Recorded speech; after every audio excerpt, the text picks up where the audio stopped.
2005, I was approached to be part of the commercial promo for Chamillionaire's album, The Sound of Revenge. At that time, I was eager to work the Midwest, connected through Chamillionaire's affiliates, with plans to handle street promotion and grassroots groundwork. During the live performance, someone threw a drink in Chamillionaire's face. The energy changed instantly.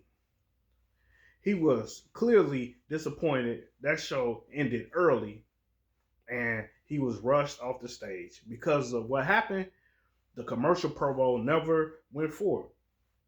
The next morning, I had the opportunity to see Chamillionaire at the hotel. Took a photo, but most people don't believe I was there. After the night before, he was on the edge, keeping his guard up and protecting himself. What happened had nothing to do with me.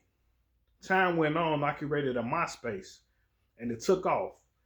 No longer after Chamillionaire went platinum and won a Grammy. I reached out to him personally after the win, and he was appreciative. I had a street team in the Midwest helping promote and move records during the era.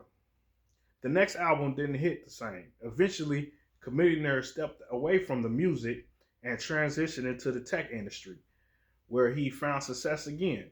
But he left many military supporters like me feeling lost. That's part of the story people don't usually talk about.